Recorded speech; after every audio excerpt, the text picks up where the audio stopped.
Entonces, la clase de hoy tiene como por título Rol de matronería en el parto prematuro.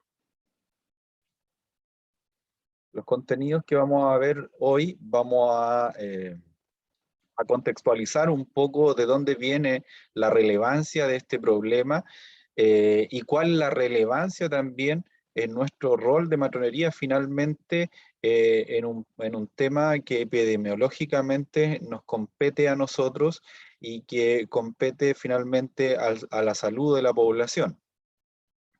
Vamos a reforzar algunos conceptos fisiopatológicos que yo sé que ustedes vieron en la clase del doctor Sepúlveda. Vamos a hablar un poquito sobre el parto prematuro que está incorporado dentro de la garantía explícita en salud y vamos finalmente a terminar cuál es el rol de la matronería en el manejo del parto prematuro.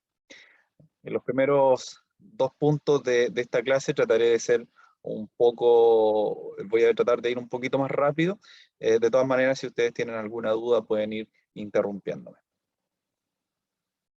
Entonces, a modo de introducción, ya sabemos que el momento del nacimiento está regulado aproximadamente entre las 37 a 40 semanas, y eso ya lo hemos ido conversando en distintas clases, y sobre todo en la clase de parto prolongado, donde ya hicimos un poco de énfasis, ¿cierto?, en las distintas fechas y algunas definiciones de edades gestacionales, cuáles son los partos prematuros, de término, en vía de prolongación y posttérmino, etcétera.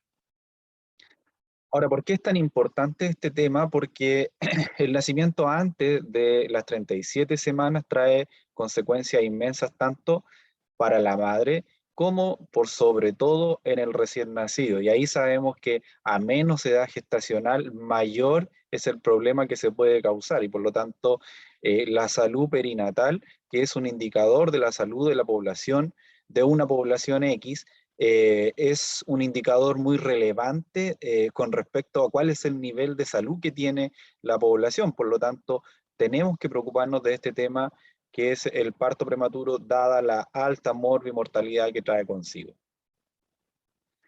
La prematuridad es la principal causa de mortalidad y morbilidad perinatal, como les acabo de decir, y las tasas de prematurez menor a 32 semanas conlleva mayores tasas de secuela y morbimortalidad, y debe ser la que concentre los mayores esfuerzos en lograr disminuir esta morbimortalidad. Por lo tanto, la mayoría de las acciones y del manejo que está incluido en el parto prematuro mayoritariamente va a estar enfocado en aquellos pacientes que tienen menos de 32 semanas de gestación, aunque sabemos que entre esta edad gestacional y las 37 semanas, y sobre todo entre las 34 y 37, que son los prematuros tardíos, si bien es cierto, tienen menor mortalidad y menor morbilidad, no tenemos que dejarlos de lado porque sabemos que también presentan problemas problemas de morbilidad que no son tan graves, pero sí son importantes en términos sociales, tanto para la madre y el recién nacido, por el desapego que se puede producir al separar la madre de este bebé una vez que se hospitaliza. Tiene costos económicos, tanto para la familia y también para el sistema de salud. Por lo tanto, ese rango etario, si podemos decirlo así, entre las 34 y 37 semanas, sí tienen morbilidad que es menos grave, pero tiene consecuencias, como por ejemplo los síndromes de distrés respiratorio, que no son tan severos como antes de las 32 semanas, la hipoglicemia, la hiperbilirrubinemia, etc. Como definición, sabemos que el parto prematuro es el que ocurre antes de las 37 semanas de gestación. Algunas definiciones con respecto al término de los embarazos: si ocurre después de las 37 semanas, se denomina como un parto de término, y si ocurre después de las 42 semanas, ya vimos la semana pasada, ¿cierto?, que se definía como un embarazo de posttérmino, y si estaba entre las 41 y las 42, era un embarazo en vías de prolongación. Si un embarazo ocurre con 36 más 6 semanas o menos días, o menos edad gestacional, se denomina como un parto prematuro, pero si este ocurre antes de las 22 semanas o 500 gramos, esto se denomina un aborto. Entre las 22 a las 36 más 6 semanas, esto pasa a ser un parto prematuro. Y ahí es importante esta definición porque, sobre todo en estos partos que ocurren en estas edades como de corte, ahí uno a veces, incluso administrativamente, no tiene muy claro cuál es el manejo, si lo manejamos como si fuera un aborto, si fuera un parto prematuro, ¿ya? Entonces, ahí tenemos que tener esa diferencia.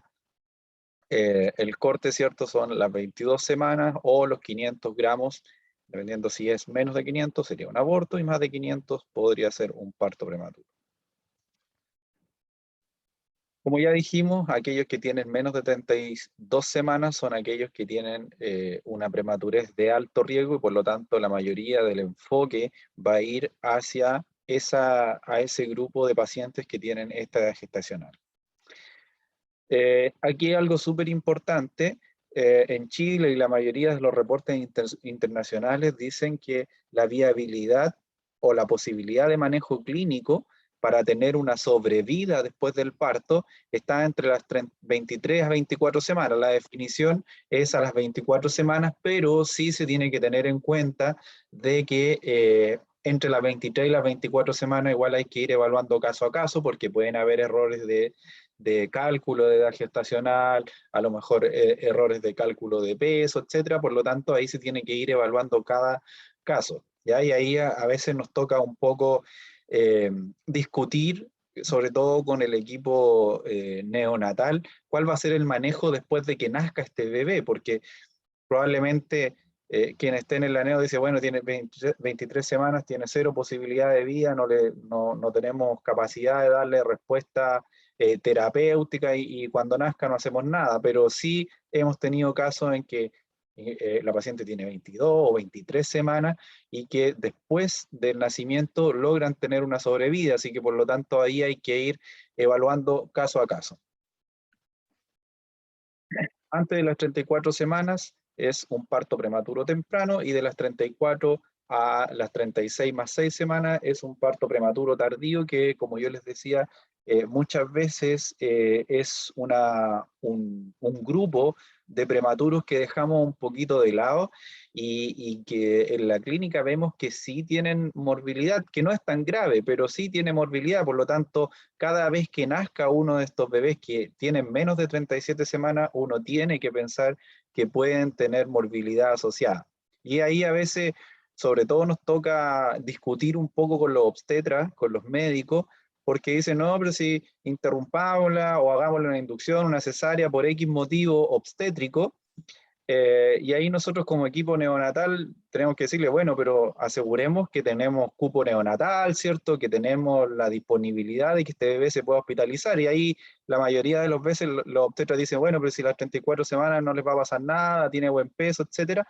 Pero independiente del peso, sabemos que ese grupo de prematuros sí tiene morbilidad y una parte de ellos sí va a requerir atención después del nacimiento y probablemente requiera una atención especial hospitalizado. Si voy muy rápido, me avisan, ¿ya? ¿Alguna duda hasta el momento? No, profe. ¿No? Ya. Ahora, ¿por qué es tan importante este problema de la prematurez? Primero, en la mortalidad, porque excluyendo, sacando de lado las malformaciones, sobre todo aquellas malformaciones que son incompatibles con la vida, el 75% de las muertes perinatales son atribuibles a este problema de la prematurez. Por lo tanto, es por eso que tenemos que tener un enfoque, eh, ojalá bien protocolizado y bien conocido por el equipo de atención sanitaria para tener unos mejores índices de sobrevida y de morbilidad de estos pacientes. Un recién nacido que pesa menos de 1,5 kilos tiene menos riesgo, o sea, tiene un riesgo, perdón, de morir en su primer año de vida 180 veces superior al de un recién nacido mayor de 2.500 gramos. Sabemos que el peso está muy asociado también a la edad gestacional, por lo tanto, estos bebés que pesan menos de 1,5 kilos generalmente son aquellos que tienen menos de 32 semanas y que, como estamos viendo, ¿cierto?, tienen un mayor riesgo muchas veces ya superior al bebé que pesa más de 2,5 kilos o que está cercano al término o de frentón es de término. Además, como ya habíamos mencionado, aparte de la mortalidad, estos prematuros tienen una alta morbilidad y que me imagino que en sus clases de neonatología lo han ido conversando, ¿cierto? Y es un tema que aquí a veces nos topamos un poco entre las dos disciplinas y que tiene que tener un enfoque integrado entre las dos disciplinas y ahí es donde clínicamente a veces pasan los problemas en que los neonatólogos tienen su manejo y su forma de ver al prematuro y los obstetras tienen su manejo y su forma de ver a la paciente que tiene tiene riesgo de un parto prematuro, pero ahí es donde el equipo debiese integrarse, ¿cierto? Y conversar un poco sobre este tema que es tan importante para ambas áreas. Y ahí muchas veces se genera la discusión y generalmente nosotros los matrones terminamos siendo como el jamón del sándwich entre el problema de los obstetras y el problema de los neonatólogos, porque nosotros somos quienes coordinamos con las dos áreas y por lo tanto ahí a nosotros nos toca ir negociando a veces, ir haciendo la discusión. Porque cada uno quiere tener su manejo desde su punto de vista, pero sabemos que esto tiene que integrar a ambas disciplinas. Eh, la morbilidad atribuible al parto prematuro es 17 veces mayor comparada con los de término. A menor edad gestacional y peso, mayor complicaciones, y eso lo sabemos, ¿cierto? Mientras menos semanas y mientras más cercano a las 24 semanas, que es donde hay probabilidad de sobrevida, eh, obviamente las secuelas que trae el parto prematuro van a ser mucho mayores. Esta secuela o estos problemas de morbilidad pueden ir como problemas tan leves y fáciles de manejar como una hiperbilirrubinemia, hasta algunas complicaciones graves como son la enfermedad de membrana hialina, la hemorragia intraventricular, la sepsis, la enterocolitis y las secuelas neurológicas como la parálisis cerebral.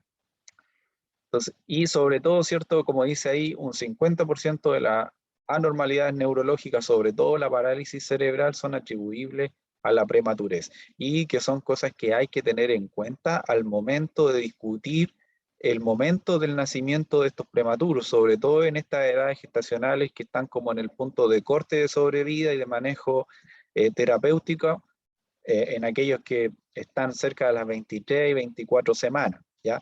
¿Cuáles son las posibilidades de que tengan estas complicaciones que tienen que ser conversadas con la madre y que tienen que ser conversadas en el equipo? Como ustedes vieron en la clase del doctor, y aquí nos vamos a ir un poquito a la fisiopatología de este parto prematuro, que incluso se ha hablado últimamente que es un síndrome, ¿ya? Y que tenemos que saber y tener bien claro que la etiología de este problema lo podemos dividir en 3 tercios, en donde un tercio es de causa desconocida o de causa idiopática, en donde muchas veces, y se ha visto que probablemente parte de esta causa idiopática esté dada por problemas de una mala circulación materno-fetal, de isquemia placentaria, que se va a ver reflejada como una preeclampsia, como cuadros hipertensivos del embarazo o como restricción del crecimiento intrauterino. Así que parte de esta causa desconocida se piensa que puede estar relacionado también con la isquemia. Otro tercio está relacionado con la infección y la rotura prematura de membranas, y otro tercio finalmente por la iatrogenia, que tiene que ver con la indicación médica por causas que pueden ser materna, fetal u ovular. Y ahí tenemos, ¿cierto?, los síndromes hipertensivos, la diabetes, la infección, etc. Ahora, como lo vamos a ver más adelante, una de las cosas que le adelanto es que tenemos que sacarnos un poco de la cabeza de que el parto prematuro, la principal causa es la infección, es una de las 3 causas, ¿ya? Generalmente cuando uno piensa en parto prematuro, uno como que siempre piensa que la causa es la infección, es una de las causas y que obviamente tenemos que descartar, ¿cierto? Y estudiar, pero también sabemos que pueden haber otros 2 tipos de causas, ¿cierto? Como son las desconocidas o idiopáticas y aquellas que vienen por la iatrogenia, que es por la intervención médica propiamente tal, que obviamente sí tiene una indicación. En cuanto a la fisiopatología, sabemos que hay distintas posibles causas que pueden llevar a la vía final, que es la activación de las contracciones uterinas que finalmente, como lo vimos, ¿cierto?, los determinismos del parto van a determinar en las modificaciones cervicales, pero en este caso de forma prematura, antes del tiempo que biológicamente está establecido, ¿cierto? Y estas causas tienen que ver probablemente con algunas que tienen que ver con la sobredistensión uterina, como por ejemplo el polidroamio, embarazos gemelares y fetos macrosómicos, o fetos que son más grandes para la edad gestacional, no macrosómicos, perdón. Algunos problemas que tienen que ver con la isquemia, como por ejemplo en los síndromes hipertensivos, en la restricción del crecimiento intrauterino. En placentas también puede ser a partir de placentas desprendidas prematuramente o placentas también que tienen una inserción baja o una inserción previa. Factores cervicales que pueden determinar, ¿cierto?, una dilatación de este cuello uterino, incluso sin contracción uterina, como lo vamos a ver más adelante, rotura prematura de membrana, infecciones bacteriales que pueden ser de tanto ascendentes como de vía directa, retrógrada, etcétera, y algunas modificaciones hormonales en donde incluso podemos encontrar problemas relacionados con el estrés que también tienen que ver con el inicio prematuro del parto. Ahora, en los años recientes, los conocimientos tanto de la genómica, de cómo influye también la nutrición en la gestante, ha abierto distintas líneas de investigación que nos pueden ya llevar de manera de ir aumentando el conocimiento sobre este proceso que es complejo y que tiene muchos factores, ¿ya? Tenemos que pensar que no solamente, como les decía, generalmente uno, cuando le hablan de parto prematuro, uno piensa que está relacionado solamente con la infección, pero sabemos y se han ido abriendo distintos campos de investigación en que se está viendo que los factores son múltiples y que por lo tanto estamos hablando de un síndrome del parto prematuro. Como dijimos, uno de los factores de riesgo importante para el inicio del parto prematuro tiene que ver con la distensión uterina o la sobredistensión uterina, que tiene que ver, por ejemplo, con embarazos múltiples y el polidroamio que se puede presentar. El polidroamio está más frecuente relacionado con la edad, con la diabetes gestacional, ¿ya? Por lo tanto, aquellas pacientes que tienen esta diabetes gestacional o que tienen fetos más grandes tienen mayor riesgo de este parto prematuro. Y esta sobredistensión va a actuar sobre proteínas que están relacionadas con la contracción en el miometrio y también activa en fase temprana esta cascada endocrina que se muestra en esta imagen en donde se estimula la producción de adrenocorticotrofina en las suprarrenales fetales, y este mecanismo tiene un feedback positivo que finalmente también va a estimular eh, la generación de dehidropiandrosterona, ¿ya? Que finalmente también esto va a tener una repercusión en feedback positivo hacia el feto y que en la placenta, ¿ya? Hacia el feto, y que generalmente esto va a terminar en el aumento de estrógenos maternos aumentados que sabemos que están relacionados con el determinismo del parto o con el inicio del trabajo de parto, que finalmente va a terminar en contracciones uterinas que van a modificar las condiciones cervicales y que van a terminar en un parto prematuro. El estrés materno también está relacionado con esta cascada hormonal y por lo tanto está estudiado que hay una correlación entre la tensión psíquica que puede tener la madre y el eje endocrino placentario que acabamos de ver y suprarrenal, que puede servir como mecanismo posible para el parto prematuro inducido por estrés. Se ha planteado la hipótesis de que el incremento prematuro de las contracciones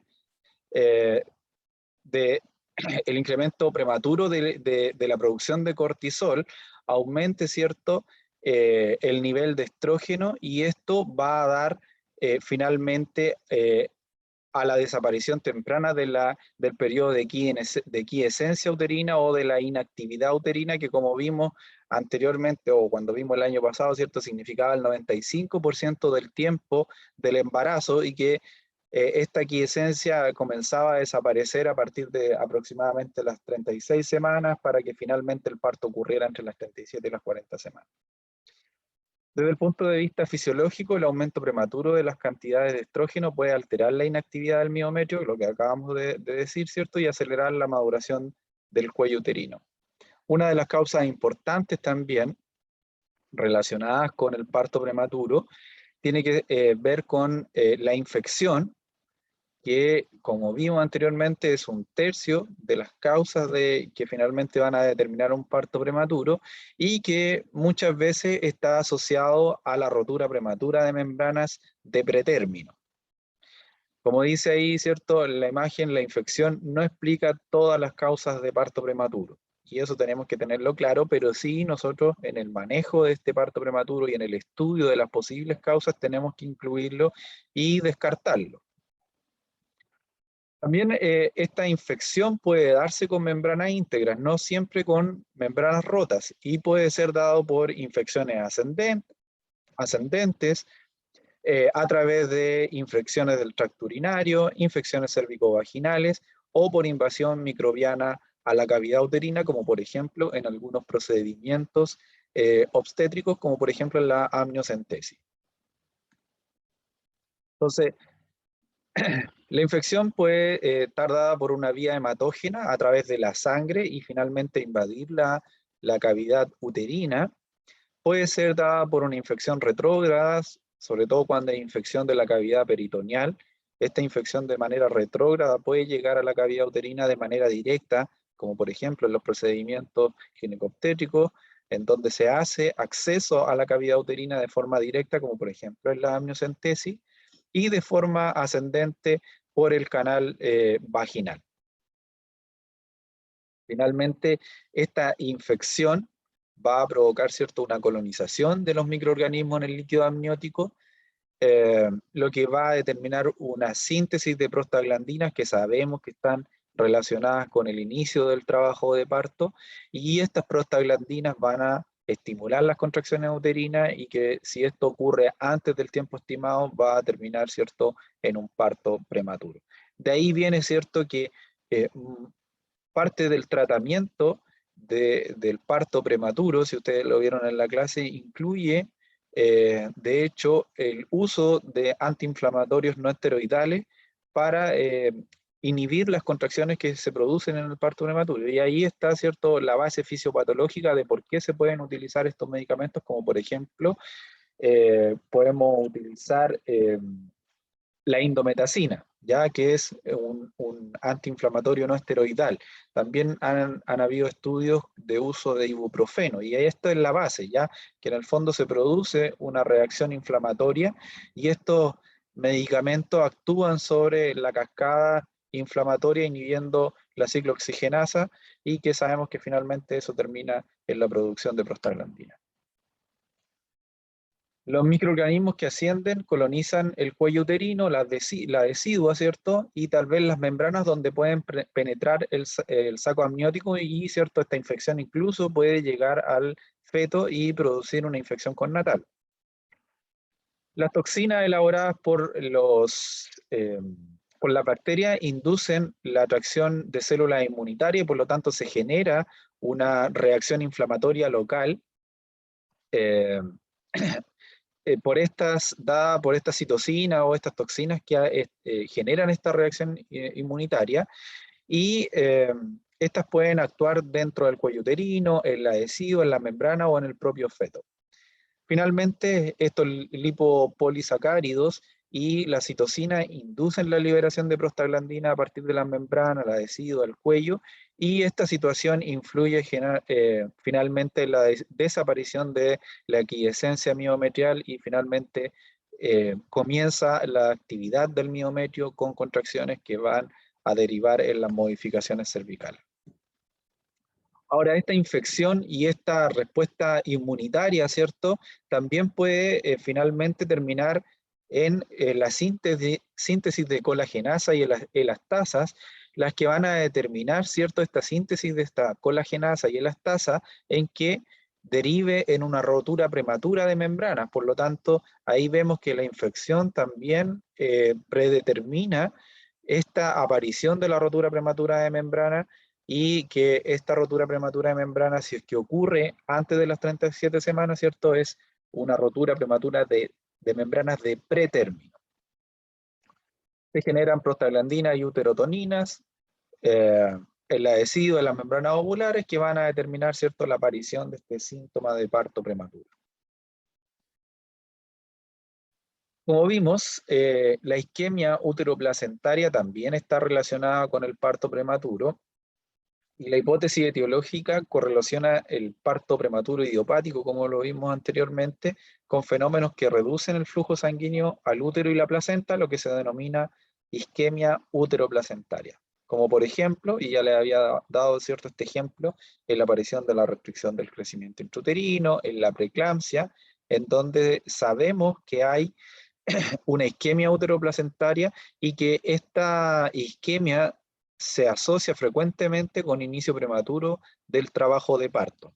Y además de estar relacionada fisiopatológicamente con el parto prematuro, está relacionada, ¿cierto?, con la intervención del parto para manejar estas patologías. Entonces, por ejemplo, cuando el síndrome hipertensivo es muy severo, a edades gestacionales prematuras, ¿cierto?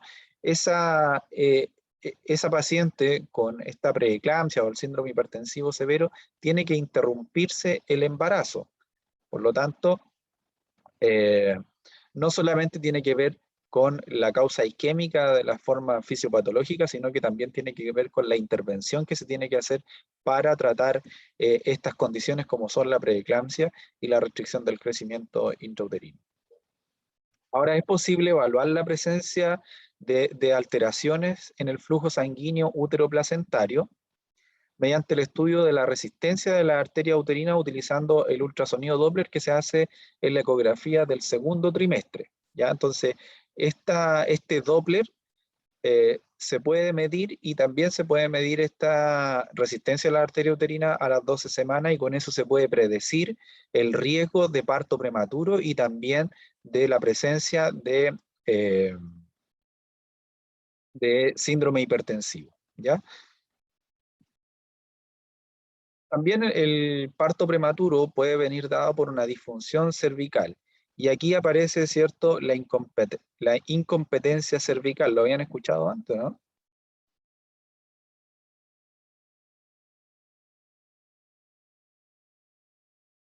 Profe, el profe en la clase habló de eso. El Ya. profe lo dijo. ¿Cierto? La incompetencia cervical en el fondo es la incapacidad, como dice el nombre, ¿cierto? El cuello es incompetente para mantener la gestación, ¿ya? Eh, y por lo tanto, para tener estas modificaciones no necesariamente requiere de actividad uterina, ¿ya? ¿Cómo se presenta este cuadro clínico? Generalmente son pacientes que consultan por sensación de peso o flujo vaginal seroso hemático, ¿ya? Y esta sensación de peso o flujo vaginal está relacionada generalmente cuando el aborto es inminente, ¿ya? Por lo tanto, el feto va a estar ya en el canal vaginal, y es por eso que se siente este peso vaginal. Se detecta dilatación uterina sin contracciones, ¿ya? O sea, si la paciente no refiere contracciones, nosotros palpamos el útero, no tiene contracciones, ¿cierto? Y generalmente está asociado a abortos más que a parto prematuro. Hay pacientes que logran llegar a edades gestacionales de parto, pero la mayoría de ellas no. Entonces, se crean estas modificaciones cervicales sin actividad uterina, y es cada vez más precoz en embarazos sucesivos, ¿ya? Entonces la paciente que tiene incompetencia cervical, a medida que vaya teniendo más embarazos, se va a ir haciendo más precoz, o sea, a edades gestacionales más tempranas, este problema. El tratamiento para esto es el cerclaje, el cual se realiza a las 12 a 14 semanas, este es un procedimiento quirúrgico que lo hace el médico en pabellón, con anestesia, ¿cierto? Y lo que se hace es hacer este cerclaje cervical, que es una sutura del cuello. Si se fijan, ahí está la imagen para que el cuello logre mantener la gestación y no se dilate. El tabaquismo está relacionado también con el parto prematuro y la rotura prematura de membrana. Finalmente, actúa secretando la elastasa, que actúa sobre la membrana corioamniótica, reduciendo la elasticidad y la resistencia de la membrana, y lo que aumenta, ¿cierto?, el riesgo de rotura prematura de membrana. Por lo tanto, el tabaquismo está relacionado también con el parto prematuro, así como también otras drogas, sobre todo las drogas que vienen derivadas de la cocaína, como la cocaína propiamente tal y la pasta base de cocaína también están más relacionadas con el inicio prematuro del parto. ¿Dudas hasta el momento?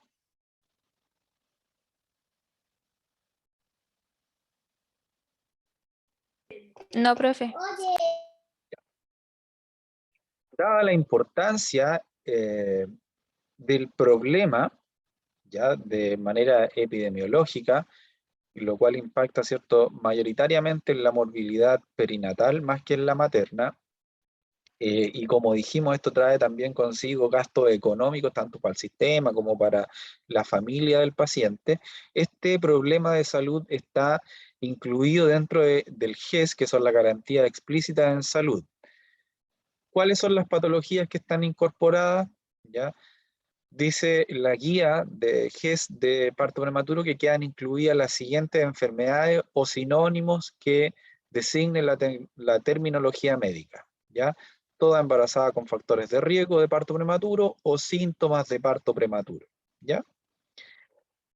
¿Qué garantías de acceso tiene? ¿Ya? Toda beneficiaria embarazada con sospecha tendrá acceso a confirmación diagnóstica, y con confirmación diagnóstica tendrá acceso a tratamiento y control posterior, ¿ya? ¿Cuál es la garantía que hay de oportunidad de la atención? Para el diagnóstico, embarazadas con síntomas de parto prematuro, la evaluación por médico dentro de las 6 horas desde la derivación. O sea, si una paciente con parto prematuro comienza con actividad uterina, tiene que ser derivada, y dentro de esa derivación tiene que ser atendida antes de 6 horas para hacer un diagnóstico. Una vez que se hace el diagnóstico, se le da también la garantía de tratamiento. Y aquí en el tratamiento, aquellas embarazadas con factores de riesgo de parto prematuro, que vamos a ver más adelante, tienen, ¿cierto?, la posibilidad de consulta con especialistas dentro de 14 días desde la derivación, ¿ya? Entonces, si nosotros pesquisamos en el nivel primario pacientes con factores de riesgo o detectamos a población de riesgo para el parto prematuro, nosotros tenemos que derivarla para que sea atendida en el nivel secundario. Ahora, si hay, ¿cierto?, ya no solamente los factores de riesgo, sino que también hay un síntoma de parto prematuro, o sea, la paciente está con contracciones, etcétera, nosotros tenemos que derivarla al nivel terciario para que se haga el diagnóstico y se comience el tratamiento. Ahora, en estos pacientes que tienen síntomas de parto prematuro, el tratamiento tiene que empezarse dentro de las 2 horas desde la confirmación. ¿Ya? Entonces, la paciente se va a nivel terciario, tiene que ser atendida antes de 6 horas, y una vez que se hace el diagnóstico, antes de 2 horas tiene que estar iniciándose el tratamiento. Y dentro del tratamiento se incluye, ¿cierto?, la administración de corticoides, los cuales se administran antes de las 35 semanas de gestación, o sea, hasta las 34. Y con respecto a la protección financiera, aquellas pacientes que son de FONASA A y B tienen un copago 0, y aquellas pacientes que tienen FONASA C tienen un copago 10% del valor arancel, ¿ya? Por lo tanto, esta paciente va a pagar el 10% de toda la atención que le correspondía haber pagado, ¿ya? Y aquellas que tienen FONASA D o ISAPRE tienen un copago del 20% de valor arancel, ¿ya? Entonces, esto es súper importante, sobre todo en aquellas pacientes que tienen menos capacidad, ¿cierto?, de socioeconómica, porque se les da el acceso al tratamiento y deja de ser ya un gran problema el pago del arancel, ¿ya? Y el sistema de salud tiene que estar obligado a darle el tratamiento a esta paciente, independiente que si el sistema de salud no tiene la capacidad, por ejemplo, no tiene UCI neonatal porque está lleno, ¿cierto? Y tiene que derivarla, el hospital se tiene que hacer cargo de esos gastos que tiene que incurrir el hospital, la paciente, perdón. Hace algunos años atrás, bueno, los que viven aquí en Talca, saben que el hospital, ¿cierto?, con el terremoto se derrumbó y lo que quedó funcionando del hospital fue en la parte del CDT y por lo tanto los números de cupo neonatal disminuyeron mucho, había, no sé, 5 o 4 UCI neonatales y por lo tanto esas pacientes que llegaban con parto prematuro, la mayoría teníamos que derivarlas a otros hospitales, idealmente a otros hospitales, y si no había cupo dentro de la red asistencial, había que derivarla a las clínicas, que estuvieran en convenio con el Ministerio de Salud, y ahí a veces el hospital no le gustaba mucho porque a veces teníamos que ir a dejar pacientes a la clínica Las Condes, a la clínica alemana, la Tabancura, Indisa, que son clínicas que obviamente cobran muy caro y ahí el hospital tenía que hacerse cargo de los gastos que que había que incurrir. Entonces a mí me tocó muchas veces ir a dejar pacientes a estas clínicas y a veces era un poco, no sé, como que daba un poco de pena porque a veces eran pacientes que eran de ruralidad muy extrema, que haber llegado ya derivada aquí a Talca significaba que estaban lejos de su familia. Me acuerdo una vez una paciente que fuimos a dejar a la clínica Tabancura, que es una clínica del barrio Alto Santiago. Ella tenía que llegar o en caballo o en carreta, como en un viaje de 2 horas a Curepto, y de Curepto la tenían que mandar para Talca y de Talca finalmente terminó, ¿cierto?, en la clínica Tabancura. Entonces, esa mujer lamentablemente quedaba totalmente aislada de su familia y con un problema no menor que es tener un parto prematuro, ¿ya? Una guagua que va a quedar hospitalizada, porque ahí además se generaba otro problema, que eh, a la paciente, ¿cierto?, se le entregaba la atención hasta que ella estaba hospitalizada, generalmente que son 2 o 3 días, 3 días en el caso de una cesárea, y después de eso se le daba de alta de la clínica, ¿ya? Y en el fondo la clínica igual les sirve como un poco de hotelería, si se puede decir así, y una vez que ella era dada de alta, el bebé queda hospitalizado en esa clínica. Entonces ahí se generaba un problema social para estas pacientes muy importantes. Pues, imagínense esa paciente que vivía en una ruralidad extrema, finalmente tenían que venirse a su domicilio y el bebé quedaba hospitalizado solo allá en Santiago hasta que el hospital los pudiese rescatar, ¿ya? El hospital trataba de rescatarlos lo antes posible porque cada día que pasa significa mucha plata, ¿ya? Sobre todo en una cama UCI, en una cama UCI neonatal en este caso. Entonces, ahí se genera un problema social súper importante, pero el sistema de salud está obligado a darle esta atención al paciente.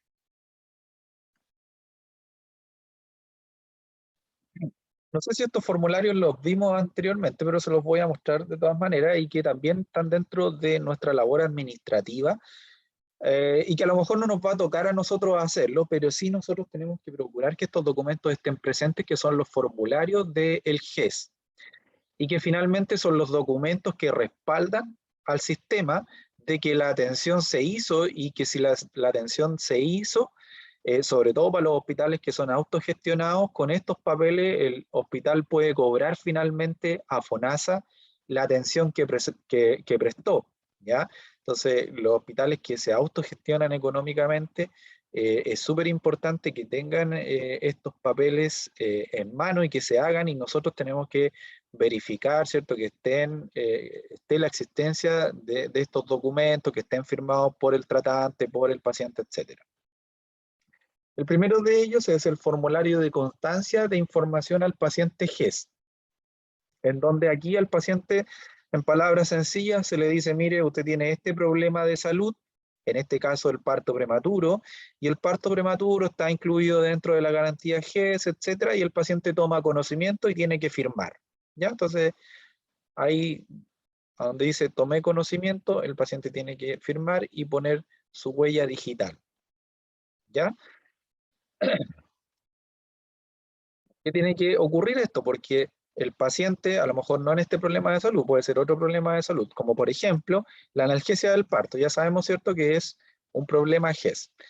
El paciente no se le administró la analgesia durante el parto y porque a lo mejor ella no quiso, pero nunca le hicieron firmar este papel. Y el paciente perfectamente puede decir, sabe que a mí nunca me dijeron que yo tenía este problema GES y puede demandar al hospital y eso significa un problema médico legal y además significa, ¿cierto?, que el paciente puede demandar y puede pedir que se le indemnice por no haberse prestado la atención correspondiente al GES. Una vez pasó, y parece que se los conté, que una paciente no se le pudo poner anestesia porque el anestesista estaba ocupado, estaba lleno, no sé cómo fue la cosa, y finalmente la paciente demandó al hospital porque no le pusieron anestesia, no estaban estos papeles en ninguna parte, y el hospital le tuvo que pagar 50 millones de pesos, ¿ya? Entonces, se fijan, un papel que pareciera ser insignificante, sí tiene que manejarse de manera correcta, y ahí entra nuestra labor administrativa también que tenemos que hacer. Luego viene el IPD o informe de proceso diagnóstico, en donde van, ¿cierto?, los datos del paciente, cuál es el diagnóstico o cuál es el problema GES, cuál es el diagnóstico y cuál es el tratamiento que se le va a indicar al paciente.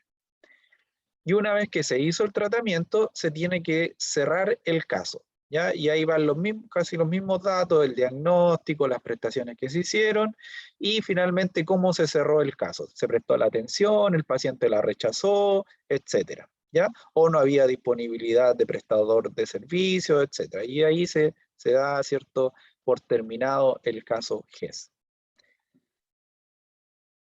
¿Dudas, chicos?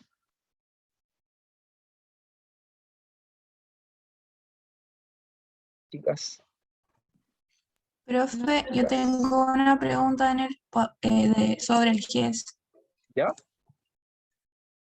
¿Qué pasa si ingresa al GES una paciente por factor de riesgo que, no sé, por ejemplo, tiene un polidramnios y nosotros la derivamos y todo, y esa paciente comienza con contracciones a las 20 semanas?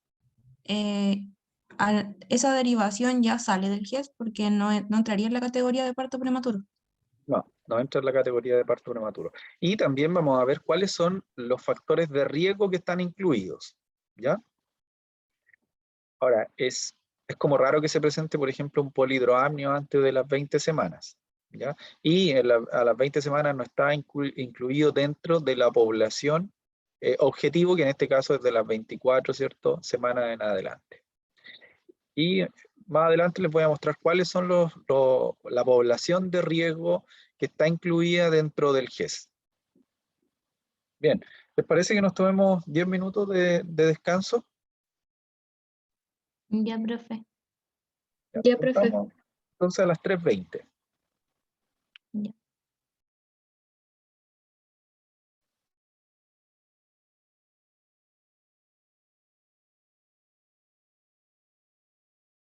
Ahora vamos a ver entonces el manejo del parto prematuro y cuál sería nuestro rol en los distintos niveles de atención con respecto a este problema.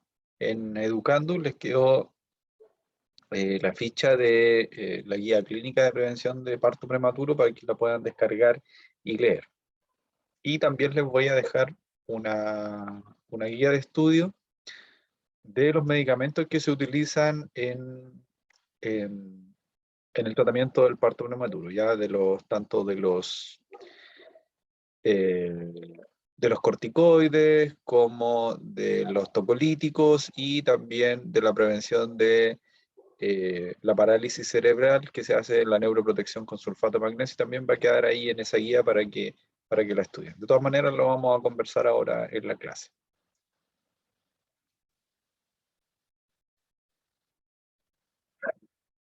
Entonces, a modo general, y esto aparece en la guía también para que ustedes lo vean más en detalle, a toda la población en general se hace una búsqueda activa de factores de riesgo para presentar parto prematuro, y a toda la población dentro de esa búsqueda de la población de riesgo, se toma, ¿cierto?, un urocultivo pensando, ¿cierto?, en la infección como una posible causa que puede terminar en un parto prematuro. Por lo tanto, la toma de exámenes de búsqueda de infección urinaria están incluidos dentro de esta prevención del parto prematuro, y también el análisis de los datos clínicos del paciente, que nos van a determinar, ¿cierto?, si el paciente tiene una población, corresponde a la población normal, que tiene bajo riesgo de parto prematuro, o a la población de alto riesgo.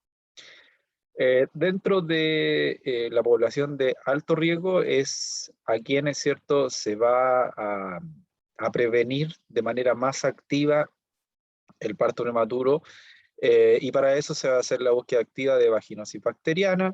En caso que sea positiva esa búsqueda, se va a tratar el problema. Se va a hacer una cervicometría, y dependiendo del resultado de la cervicometría, ¿cierto?, va a ser la frecuencia de los controles, o si es que hay incompetencia cervical, se va a hacer el tratamiento, como ya vimos, con un cerclaje. Y también se va a medir el Doppler de las arterias uterinas, ¿cierto?, que dijimos que podría existir una resistencia aumentada en el Doppler de la arteria uterina, y que puede determinar, ¿cierto?, mayor riesgo de parto prematuro. ¿Cuál es la población que se determina como de riesgo? Aquellas que en el embarazo actual tienen infecciones genitourinarias durante la gestación múltiple actual, metrorragias de la segunda mitad del embarazo, el polihidroamnios, parto de pretérmino en embarazo anterior hasta las 35 semanas de edad gestacional, o sea, aquellas pacientes que tienen antecedentes de rotura prematura de membrana en el embarazo anterior, antecedente de incompetencia cervical, antecedente de hospitalización por síntoma de parto prematuro en este embarazo, y la paciente que tiene un embarazo con dispositivo intrauterino, que la mayoría de las veces es la T de cobre. El manejo en el nivel primario, y es donde nosotros ya actuamos directamente en la red asistencial, tiene que ver con el control preconcepcional, donde vamos a buscar estos factores de riesgo, en el control prenatal, donde también vamos a hacer esta búsqueda activa de los factores de riesgo, y también, ¿cierto?, de la toma de exámenes y las derivaciones correspondientes, como por ejemplo la toma de exámenes de sedimento urinario y urocultivo, ¿cierto?, la derivación a la ecografía para el control del Doppler, etc. Y la evaluación de los factores de riesgo que vamos a ver ahora. ¿Cuáles son estos factores de riesgo? Edades extremas, menor a 20 semanas o mayor a 20 semanas, 20 años y mayor a 40 años, pacientes con bajo nivel socioeconómico, antecedentes personales y familiares de parto prematuro, enfermedades sistémicas graves, hábitos, como por ejemplo el tabaquismo, la cocaína y la heroína, periodos intergenésicos menores a 6 meses, ¿ya?, falta de control prenatal, infecciones genitales, infecciones sistémicas, ingesta de drogas ilícitas, larga jornada laboral y esfuerzo físico, trauma abdominal y estrés social y psicológico. Todas las pacientes que tengan estos factores de riesgo, ¿cierto?, tienen que ser derivadas para el manejo. ¿Cuál va a ser nuestro rol ahí en el nivel primario? Primero, evaluar el estado general de la paciente, la corrección de hábitos alimenticios, ¿cierto?, que sabemos que eso lo hacemos a través del control prenatal y el control preconcepcional. Evaluar adicciones a drogas, adicciones como por ejemplo el alcohol, el tabaco y las drogas, sobre todo, ¿cierto?, las drogas que tienen más correlación con el parto prematuro, como son la cocaína. La administración de ácido fólico se ha visto que disminuye en un 50-70% el riesgo de parto prematuro. Por lo tanto, la administración de 0,4 miligramos al día un año antes disminuye esta probabilidad, ¿ya? Evaluar los factores de riesgo que vimos anteriormente, y exámenes de laboratorio en búsqueda de una ITU en el primer control. Y ahí lo que solicitamos nosotros es el urocultivo. En caso que sea positivo, se tiene que tratar y controlar. Ya y aquí ha habido un cambio en los últimos años. Yo hace tiempo que no tengo mucho contacto con el nivel primario, pero yo me acuerdo cuando trabajé en algún momento en la APS y cuando fui alumno, nosotros teníamos la facultad de poder tratarlas, por ejemplo, la ITU o las infecciones cérvico-vaginales. Nosotros teníamos esa facultad de poder tratarla y porque en el fondo igual tenemos la competencia, ¿cierto? Tenemos las habilidades clínicas y además curricularmente estamos respaldados porque todas las carreras de obstetricia tienen fisiología, fisiopatología, infectología, farmacología y por lo tanto tenemos la capacidad de poder recetar medicamentos, pero actualmente se ha acotado cuáles son los medicamentos que nosotros podemos administrar, generalmente algunos antiespasmódicos, antibióticos creo que está fuera, así que generalmente ahora lo que se hace cuando hay presencia de ITU o de algunas infecciones, aunque nosotros sabemos cuál es el tratamiento, etcétera, hay que derivarla al médico para que el médico en el fondo le haga la receta, ¿ya? Educación sobre los hábitos de higiene y algo súper importante que está incluido también dentro del GES y que tiene que ver también con el parto prematuro es la enfermedad periodontal. Por lo tanto, la paciente tiene que ser derivada en el control prenatal a el dentista. Tenemos que derivar a ecografía a las 11 a 14 semanas, donde se estudian algunos marcadores de aneuploidía y también se hace la medición del Doppler de la arteria uterina para evaluar el riesgo de presentar preeclampsia. ¿Ya? Entonces, ahí se tiene que hacer esta derivación, aunque algunos consultorios cuentan con el recurso de matronas que están entrenadas para realizar esta intervención.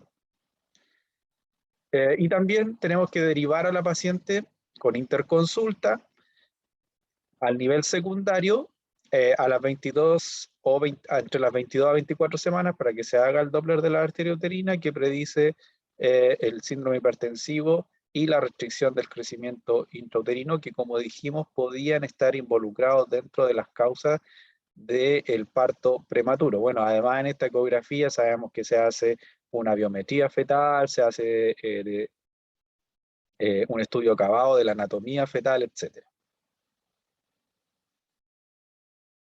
Ahora, ¿cuál es el manejo en el nivel secundario? Ya con respecto a la prevención en aquellos pacientes que tienen alto riesgo de parto prematuro. Entonces, la población que sea definida de riesgo será derivada al nivel secundario y ahí, ¿cierto? Nuestro rol sería derivar a la paciente a el CDT o al centro de referencia, el CRS, antes de 10 días para evaluar por parte del especialista el riesgo de en el embarazo actual y posteriormente a un control entre las 20 y 24 semanas de gestación en el cual se realizará lo siguiente. Lo primero es la búsqueda activa, ¿cierto?, de vaginosis bacteriana. ¿Cómo se hace? Haciendo una medición del pH, en donde cuando existen estas vaginosis bacterianas que están asociadas a aumento del parto prematuro, aumenta el pH vaginal entre 4,5 a 5,5. ¿Ya? Entonces hay un aumento de cierta forma, una alcalinización de el pH vaginal. Se puede hacer a través de la reacción de KOH, en donde se aplica este KOH y si sale un fuerte olor como a pescado, significa que hay una infección cérvico-vaginal de origen bacteriano, generalmente la Gardnerella. También se puede hacer a través del estudio bajo el microscopio con tinción de Gram para evaluar la presencia de estas Clue cells, que son estas que están acá, ¿ya? Esto que ustedes están viendo aquí son células epiteliales, ¿ya?, de la vagina, y esto morado, ya a la tinción de Gram, muestra estas bacterias que están adheridas a las células epiteliales vaginales. Estas son las células, las Clue cell o células clave. que significan de forma inequívoca que hay la presencia de una vaginosis bacteriana.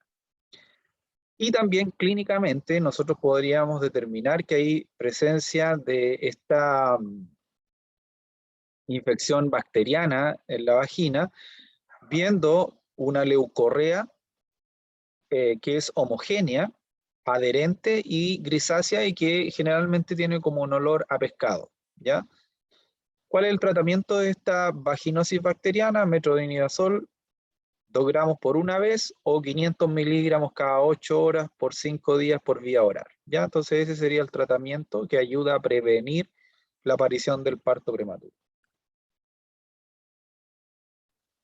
También dentro de la prevención del parto prematuro va a estar la medición del cuello uterino con ultrasonido y el valor de corte es de 25 milímetros para la población de alto riesgo. ¿Qué quiere decir eso? Si el paciente tiene menor a 25 milímetros, un paciente que sea determinado como de alto riesgo porque tiene los factores de riesgo, tiene que ser tratado. ¿Ya? Y generalmente lo que se hace es tratarlo con progesterona, y la mayoría de las veces se utiliza la progesterona en óvulos, ¿ya? Y la presentación más famosa, la que más conocemos todos, es el Progendo, que es como la marca, el nombre comercial del medicamento.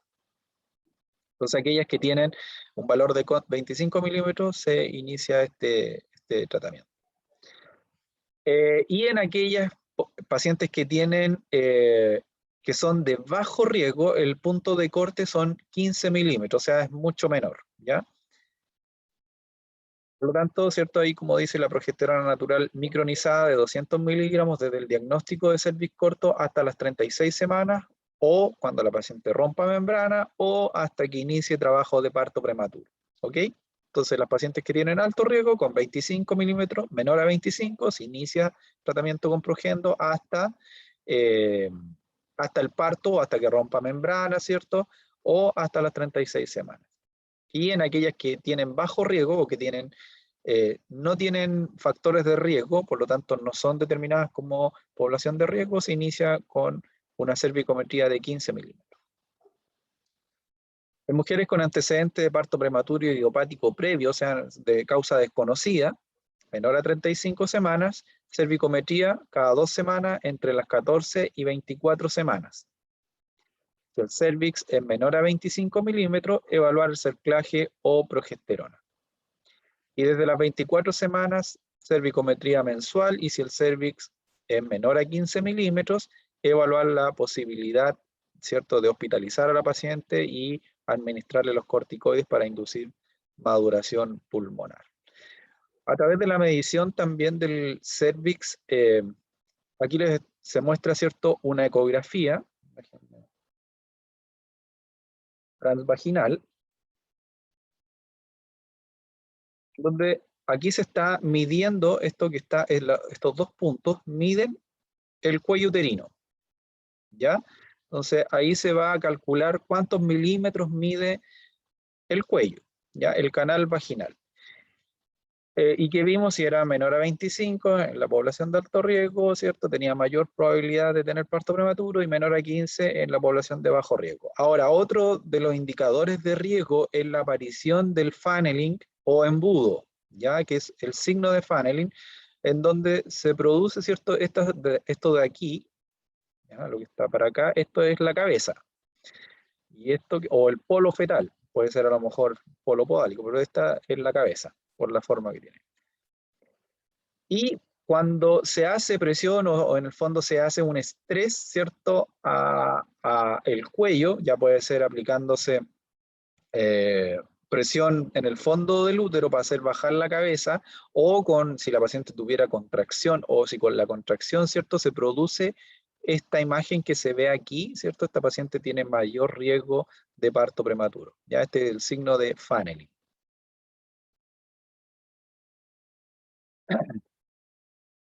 Bien, dentro de la prevención está el Doppler de las arterias uterinas que se realiza, ¿cierto?, en el nivel secundario, y ayuda, como ya hemos dicho, a identificar las pacientes que tienen esta isquemia uteroplacentaria, que puede expresarse como un parto prematuro espontáneo de etiología isquémica o como una restricción del crecimiento intrauterino o una preeclampsia, y que son las causas más importantes de interrupción médica del embarazo antes del término.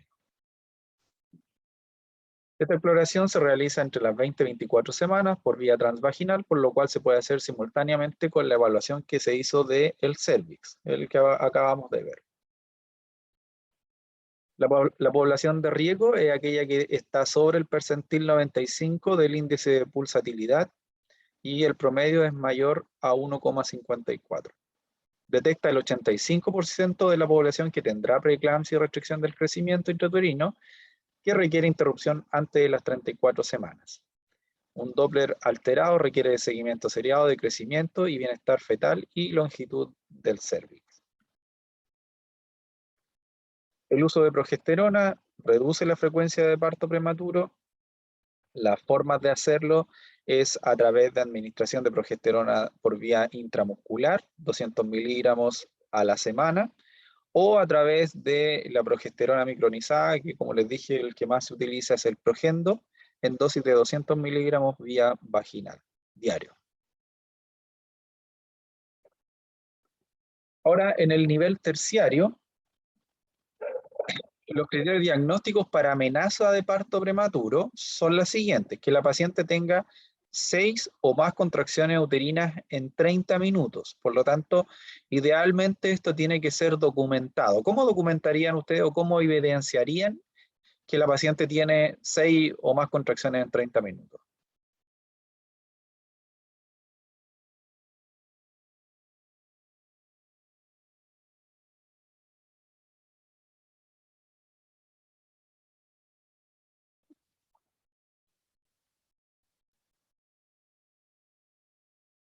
¿Cómo ustedes podrían demostrar que la paciente tiene, porque finalmente nosotros vamos a recibir a esta paciente, ¿cierto?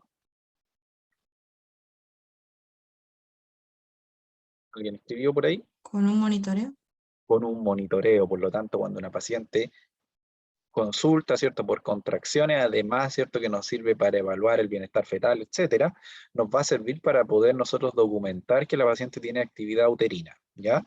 Entonces, una paciente que tiene 6 o más contracciones uterinas en 30 minutos, más de un 50% de borramiento cervical, y para eso sabemos, ¿cierto?, que tenemos que hacer un tacto vaginal y al menos 1 centímetro de dilatación.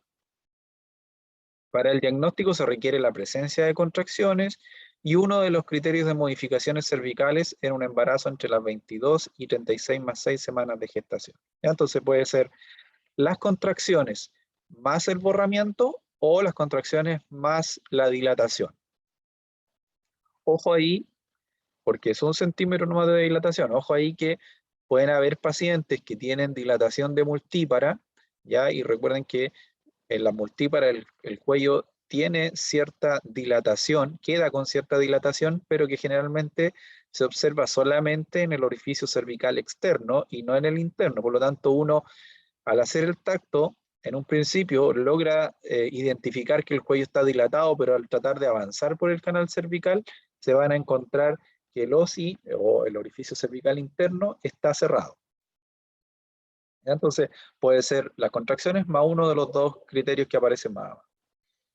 Y para hacer el diagnóstico de trabajo de parto prematuro, lo mismo, ¿cierto?, con respecto a las contracciones, pero en este caso tiene que haber un borramiento del 100% o dilatación más de 3 centímetros y una edad gestacional, ¿cierto?, entre las 22 y 36 más 6 semanas. Antes de eso, ¿cómo se llamaría?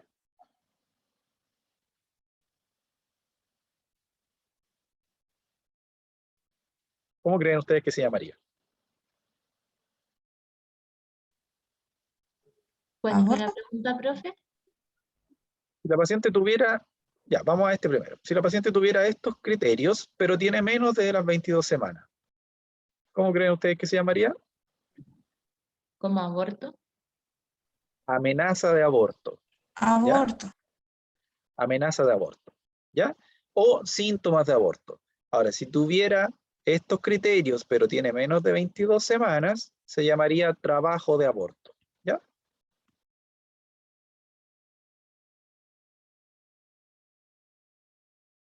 Ahora, cuando recibimos, ¿cierto?, a esta paciente la unidad de urgencia, lo primero que nosotros tenemos que hacer, ¿cierto? Dentro de la semiología, que siempre yo les recalco que es importante siempre partir por una buena valoración, saber cuál es el motivo de consulta. Y generalmente el motivo de consulta de estas pacientes que tienen síntomas de parto prematuro, primero pueden ser derivadas de la atención primaria, porque la matrona justo en el control la encontró con contracciones, ¿ya? Pero es la minoría de las veces. La mayoría de las veces son pacientes que consultan por contracciones uterinas, o también por dolor hipogástrico, o también por pérdida de flujo genital, ¿ya? Por lo tanto, ahí nosotros tenemos que ir un poquito más al detalle, ¿cierto? Y saber, por ejemplo, cuándo comenzaron las contracciones uterinas, hace cuánto rato, cuánto duran esas contracciones idealmente y qué frecuencia tienen. O sea, en términos sencillos, preguntarle a la paciente, ¿cierto?, a qué horas comenzaron, cada cuántos minutos vienen las contracciones y más o menos que ella haga una estimación de cuánto duran, y eso a nosotros nos puede dar una idea, ¿cierto?, si es que la paciente tiene mayor riesgo de parto prematuro o no. Porque si la paciente me dice, mire, hace 2 horas tuve una contracción y la da otra vez contracción, no. Bueno, esta paciente probablemente tenga menos riesgo, ¿ya? Y la paciente yo la veo, ¿cierto?, que al momento de la anamnesis la veo quejumbrosa, y además muestra signos de dolor. Yo ahí obviamente esa paciente la categorizo, como dice en el punto 2, de manera más urgente, y por lo tanto no puedo esperar tanto para atenderla, porque finalmente podemos terminar en un parto prematuro por no haberla atendido. Los partos prematuros son generalmente mucho más rápidos que un parto de término, ¿ya? Porque habitualmente la fase latente y las fases iniciales de la fase activa tienden a ser más silenciosas. La paciente no les duele mucho y además tiende a ser un poco más rápido. Entonces, muchas veces la fase latente pasa desapercibida por la paciente, solamente sintió que se le puso la guatita dura, ¿cierto? Y no le prestó importancia y acude al hospital cuando empezó a dolerle, y a veces muy tarde, ¿ya? O sea, si la paciente llega con más de 4 centímetros, probablemente no se puede hacer nada, ¿ya? O sea, ya se desencadenó el trabajo de parto y hay muy poco que podamos hacer. Por lo tanto, esos signos que me muestra la paciente en el momento de la valoración son importantes para que yo pueda categorizarla. Ya recuerden que, me imagino que muchos de ustedes han ido a un servicio de urgencia y a uno lo pasan por un proceso que se llama triage, ya que es como una categorización de urgencia, y que lo vimos el año pasado, creo, ¿cierto? Y ahí uno determina la gravedad del motivo de consulta, y eso determina, ¿cierto?, si el paciente tiene que ser atendido de inmediato o puede esperar y cuánto tiempo puede esperar. Tenemos que revisar los antecedentes del control prenatal, y los antecedentes del control prenatal, ¿cierto?, me va a dar los factores de riesgo que pueda tener la paciente para presentar un parto prematuro, ¿ya? Por ejemplo, si fueran a revisar el carnet de control prenatal de una paciente de 31 semanas, ¿qué exámenes irían a mirar así como dirigidamente ustedes?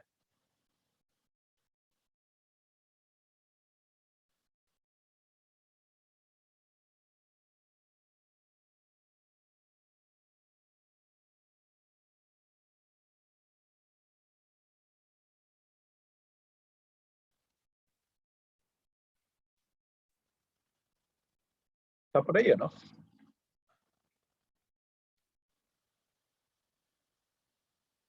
Sí, profe. Sí, profe, pero ¿cuál era la pregunta? Ya, de nuevo. Tenemos una paciente de 31 semanas, acude a la urgencia, contracciones uterinas dolorosas, la categorizamos, le controlamos los signos vitales, etcétera, y vamos a revisar su carnet de control prenatal y vamos a los exámenes. ¿Qué exámenes le importaría ver a ustedes en este caso?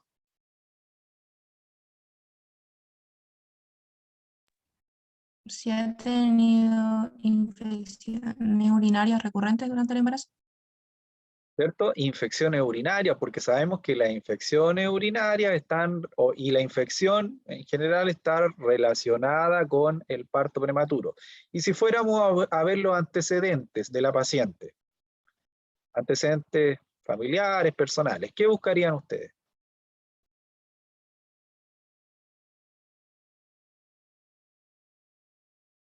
Antecedentes ginecobstétricos, ¿qué irían a buscar? Que haya tenido partos prematuros antes. Que haya tenido, ¿cierto? Primero ver si tiene partos anteriormente y saber cuál fue la edad gestacional de esos partos, ¿cierto? saber si tiene enfermedades, obvio, ¿cierto? A todos los pacientes nosotros nos interesa saber si tiene enfermedades. Y si tuvo también un parto, además de la edad gestacional, ¿qué otras cosas estaban relacionadas con el parto prematuro? Puede ser que tuviera anteriormente incompetencia cervical. Bien, ¿cierto? Antecedente de incompetencia cervical. ¿Qué pasaba con el periodo intergenésico?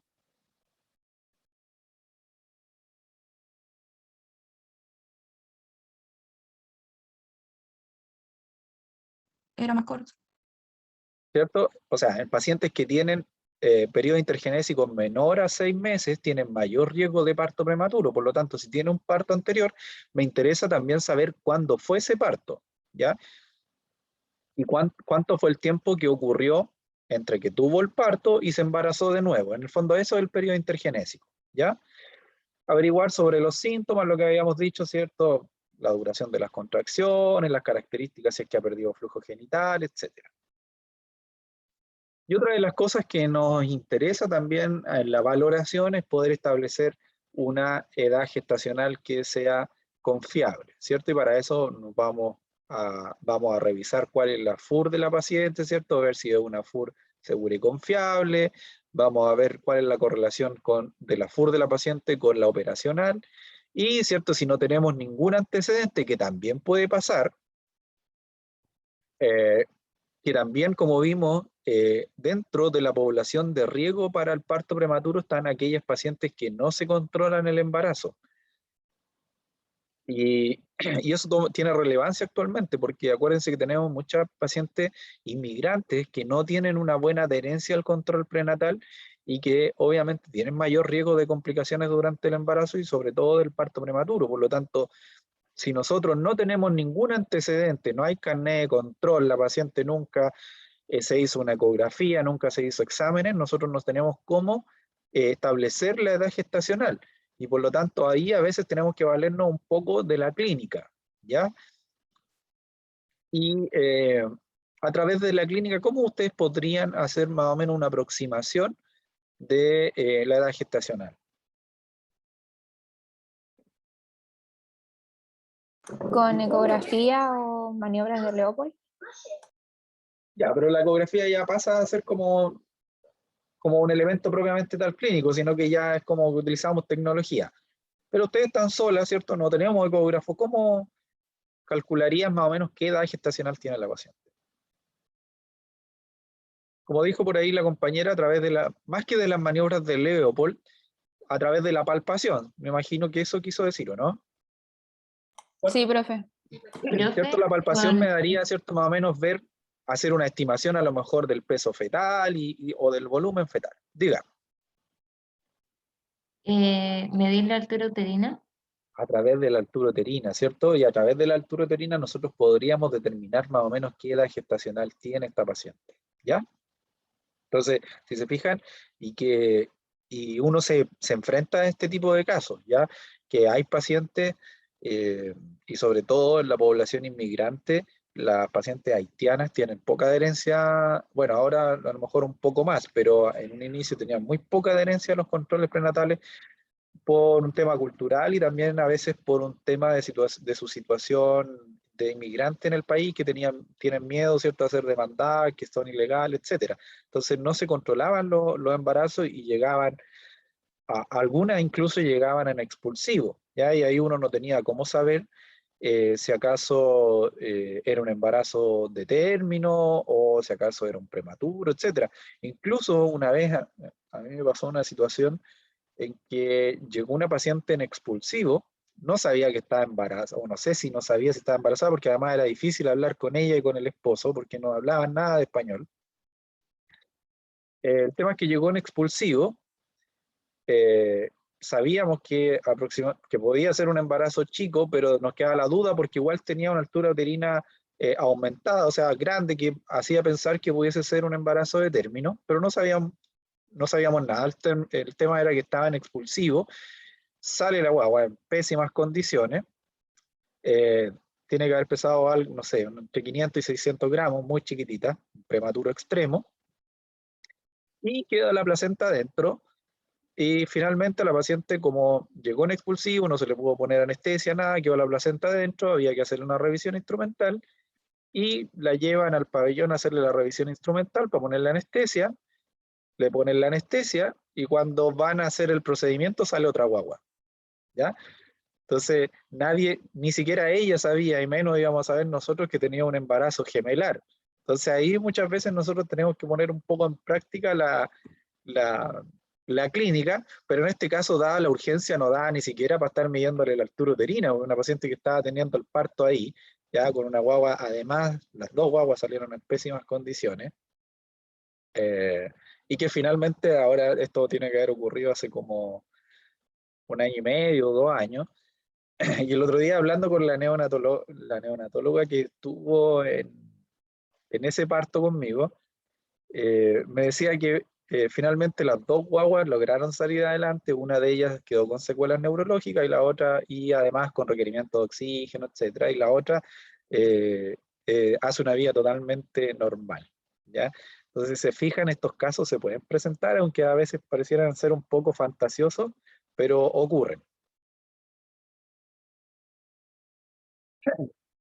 Bueno, como les dije entonces, a través de la clínica nosotros también podemos hacer algunas intervenciones, y ahí es súper importante que hagamos un buen examen obstétrico. Claro, en el caso de la urgencia, ¿cierto? Si la paciente está teniendo un parto inminente, ahí obviamente no voy a poner a hacer maniobras de Leopold ni nada, ahí tengo que hacer lo que corresponda en el momento para atender la urgencia. Ocultar los latidos cardiofetales, ¿cierto? Para verificar que haya vitalidad fetal y bienestar fetal. Hacer palpación, como dijo por ahí la compañera, ¿cierto? Lo cual nos permite hacer una estimación del líquido amniótico de forma clínica, una estimación de peso fetal de manera clínica, evaluar el tono uterino, ya que es súper importante porque una de las causas o de los factores de riesgo que vimos al principio era el desprendimiento de la placenta de forma prematura. Y este desprendimiento de placenta de forma prematura se evidencia clínicamente con aumento del tono uterino. Por lo tanto, nosotros tenemos que establecer cómo está el tono uterino, ver si el útero se relaja o no, etc. Ver si hay presencia de contracción uterina y evaluar la estática fetal. A través de la especuloscopía podemos evaluar las modificaciones cervicales, ¿ya? Vemos, ¿cierto?, si el cuello se ha ido centralizando, si está entreabierto el orificio cervical, etc. Y además nos permite ver, ¿cierto?, la presencia de flujo, el cual puede ser, ¿cierto?, líquido amniótico, en el cual nosotros vamos a ver que sale líquido con las características que ya sabemos que tiene el líquido a través del orificio cervical. Puede ser metrorragia, sobre todo en cuadros de desprendimiento de placenta. Tapón mucoso, que sabemos que cuando comienzan las modificaciones cervicales se desprende este tapón mucoso, o también puede haber la presencia de leucorrea, que se puede confundir a veces o la paciente lo puede confundir con pérdida de líquido amniótico. Entonces, la especuloscopía nos permite ver en el fondo cuál es el flujo que está perdiendo la paciente, y ahí nosotros tenemos que observar las características que tenga el flujo. Y luego que hagamos una especuloscopía, podemos hacer el tacto vaginal, ¿ya? Idealmente, si una paciente consulta por metrorragia, ¿ya? Y esto acuérdense, nunca hacer un tacto vaginal si uno no sabe cuál es la ubicación de la placenta, ¿ya? ¿Qué puede ocurrir? Que uno puede hacer un tacto vaginal, y si la placenta tenía una inserción previa, nosotros con el tacto vaginal, si introducimos los dedos a través del canal vaginal, vamos a desprender la placenta y vamos a agravar más el cuadro. Entonces, siempre que una paciente consulte por pérdida de sangre a través de los genitales, primero tenemos que hacer una especuloscopía, y ahí ver primero si la sangre viene de dentro del útero, o si es que está sangrando el cuello o la vagina, ¿ya? Si la paciente consulta entonces por sangre, nunca el tacto vaginal al tiro. Y si tenemos el antecedente de la ubicación de la placenta, ahí a lo mejor podríamos hacer el tacto, ¿ya? En el tacto vaginal tenemos que evaluar las condiciones cervicales, ¿ya? Para ver si está el cuello centrado, borrado, la consistencia, la dilatación, etc. Y además nos permite evaluar el estado de las membranas y el líquido amniótico.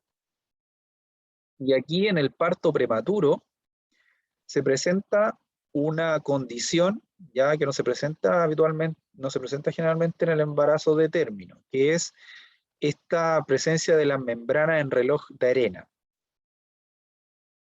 ¿Qué es lo que pasa? La paciente consulta, ya sea por contracciones, pérdida de flujo genital, etc. Uno hace un tacto vaginal. Estas son las paredes de la vagina. ¿Ya? Este es el cuello. Y esta es la cabeza. ¿Ya? Entonces ustedes hacen un tacto vaginal y se van a encontrar con las membranas. ¿Ya? Obviamente uno se encuentra con las membranas y no mete mucho más allá los dedos, porque si uno mete más los dedos las puede romper. ¿Ya? Y al tacto vaginal, si uno abre un poco los dedos, pareciera que la paciente está con dilatación completa, porque uno no logra palpar el cuello. ¿Ya? Habitualmente eso no es concordante con el cuadro clínico que presenta la paciente, porque si una paciente es tan expulsivo, ¿cierto? Estaría con dolor, estaría pujando. Entonces son pacientes que tienen contracciones, pero que no tienen mucho dolor, pero uno las tacta y tiene la bolsa en el canal vaginal. Ahora uno no tiene cómo saber en realidad si solamente son las membranas o son las membranas acompañadas de la cabeza. Se hace una ecografía y a través de la ecografía se ve que el cuello está entreabierto, pero no está totalmente dilatado. Aquí estará, por ejemplo, no sé, 1 centímetro. Y en el fondo lo que ocurrió aquí fue que las membranas protruyeron a través del canal vaginal y se formaron estas membranas en reloj de arena. Ya tiene esa forma, ¿cierto?, del reloj de arena. Entonces, ojo que también puede presentarse este cuadro. ¿Cómo lo sospechamos? En pacientes que uno palpa en la vagina las membranas, pero no palpa la presentación.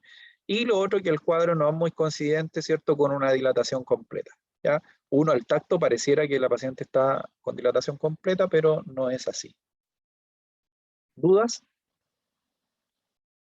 Profe, ¿y qué se hace en eso? No, la paciente tiene que estar hospitalizada, ¿cierto? Y bueno, dependiendo si es que tiene dinámica uterina, hay que hacer tocólisis, administrar los corticoides, etc. La paciente se tiene que hospitalizar y ojalá lograr que pase, al menos ojalá, el objetivo es que, siempre en el tratamiento del parto prematuro, el objetivo es que ojalá pasen 48 horas para que hagan efecto los corticoides. ¿Ya? Entonces hay pacientes que sí logran estar varios días en esta condición, pero hay pacientes que si tienen mucha dinámica, hay poco que se puede hacer.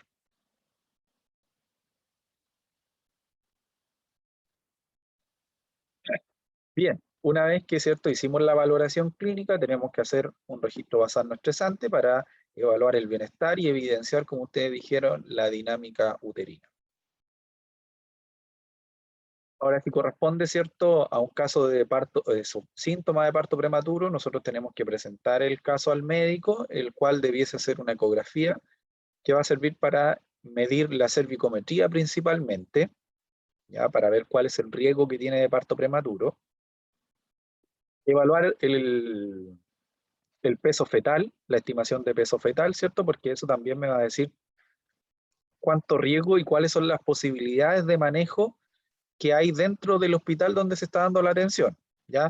Entonces, por ejemplo, si estamos en un hospital tipo 2, que tiene a lo mejor solamente cuidados intermedios neonatales, y el bebé pesa 600 gramos, probablemente esta paciente tenga que ser derivada a un hospital tipo 1 en donde haya UCI neonatal.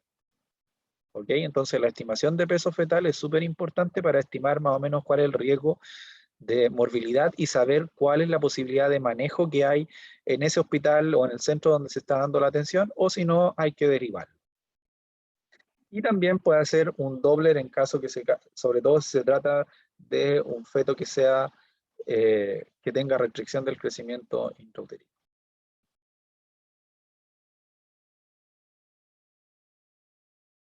Entonces, en el nivel terciario de urgencias, vamos a hacer avanzar un poquito esto.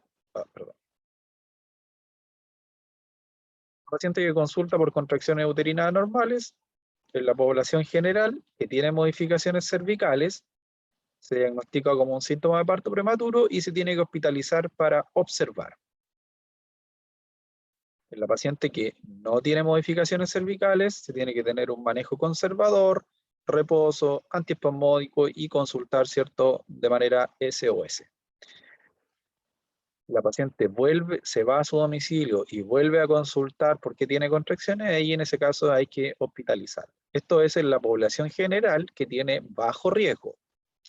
En la población de riesgo, que son aquellos que vimos anteriormente que tenían los factores de riesgo, si tiene modificaciones cervicales o sin modificaciones, igual tiene que ser hospitalizada para que sea observada, ¿ya? Tenemos que hospitalizar a esta paciente en la unidad de preparto, evaluar la posibilidad de manejo en el centro hospitalario, ¿cierto? Y ahí se va a hacer en conjunto, ahí conversan ambas unidades, la unidad de preparto con el servicio de neonatología, para evaluar la posibilidad de poder manejar el caso en el centro. Y si es que no hay posibilidad, ya sea porque no hay disponibilidad de UCI o porque no existe la UCI, ¿cierto?, en el hospital donde se está haciendo la atención, tiene que ser derivada. Nosotros tenemos que hacer la ficha clínica en la urgencia y generar el IPD, que fue el documento que vimos anteriormente, y dar constancia al GES. Siempre, ¿cierto?, conversamos en un principio que una de las causas que teníamos que descartar era la infección. Por lo tanto, cuando hospitalizamos a esta paciente tenemos que descartar esa infección, y para eso podemos tomar un perfil hematológico y PCR, un perfil hematológico, perdón, y un hemograma, en donde nosotros nos interesa ver el conteo de leucocitos, ¿ya? Si el conteo de leucocitos está elevado y tiene leucocitosis sobre 15.000, probablemente, ¿cierto?, se trate de un cuadro infeccioso.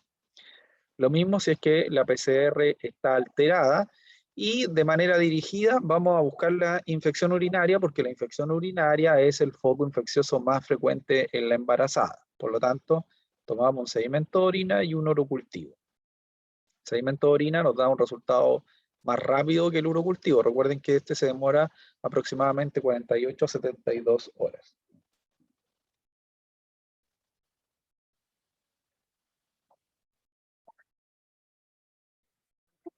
Entonces, la paciente que tiene síntomas de parto prematuro, nosotros tenemos que hospitalizarla para que sea observada, y dentro por 2 horas. En esas 2 horas la paciente va a estar en reposo absoluto, ¿ya? Ahí la idea es que la paciente ojalá ni siquiera se levante al baño. Permeabilizar una vía venosa, hidratar con cristaloides, antiespasmódicos, como por ejemplo el Viadil, o también con sedación. La mayoría de las veces se utiliza el Viadil o los supositorios antiespasmódicos, ¿ya? Durante ese periodo tenemos que controlar la dinámica uterina y los latidos cardiofetales, monitorizar a la paciente para evaluar el bienestar fetal y evaluar la persistencia o cese de las contracciones. Luego de estas 2 horas de reposo, el médico va a hacer una cervicometría. Si es mayor a 25 y hay cese de la dinámica, si se trató de un falso trabajo de parto prematuro. Y ahí en ese caso, generalmente la paciente después se le deriva a la unidad de alto riesgo, ¿cierto? Si sigue sin contracciones, al día siguiente o 2 días después puede ser dada de alta. La cervicometría es menor a 25 milímetros, se trata de un trabajo de parto prematuro o un síntoma de parto prematuro en sí, y tiene que tener el manejo específico que vamos a ver más adelante. Y ahí hay que evaluar la posibilidad de manejo en el mismo centro, ver si hay neonatología disponible, y eso tiene que ser coordinado con el equipo neonatal.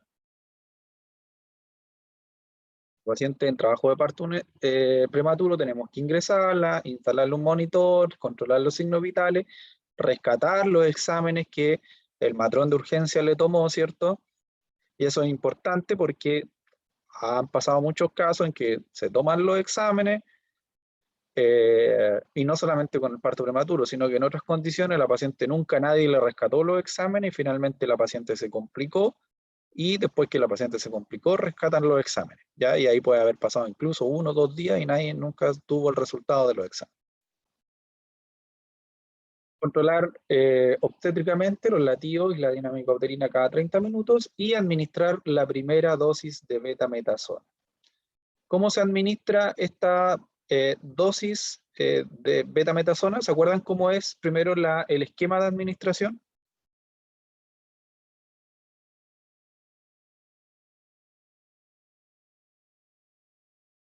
Intramuscular, profe. Sí, ya. ¿Y cuántas veces lo hacemos? ¿Cuántas dosis son de 12 miligramos? 2 dosis. 2 dosis cada 24 horas. 24 horas, ¿ya? La betametasona, ustedes saben que induce la producción de surfactante por los alveolos, ¿ya? Lo cual disminuye la posibilidad de que el bebé presente la enfermedad de membrana hialina, ¿ya? Entonces el surfactante disminuye, bueno, y esto me imagino que lo vieron en neonatología, disminuye la tensión superficial y previene la telectasia, sobre todo en la fase expiratoria del recién nacido, ¿ya? Entonces previene el colapso alveolar. Por lo tanto, es la intervención más importante que hacemos en el manejo del parto prematuro en la administración de los corticoides. La betametasona viene en ampollas de 1 ml que trae 4 miligramos de betametasona. Entonces, ¿cuántas ampollas le administran? Si trae 4 miligramos. 3. 3 ampollas. ¿Ya? Entonces preparamos 3 ampollas, en una jeringa puede ser de 3 o de 5 ml, y la Profe, ¿cuánto administramos trae? 4 miligramos. 1 ml es igual a 4 miligramos del medicamento. ¿Ya? Entonces 4 por 3, 12. O lo otro es, y que yo en realidad lo he visto en pocas partes, el uso de la dexametasona.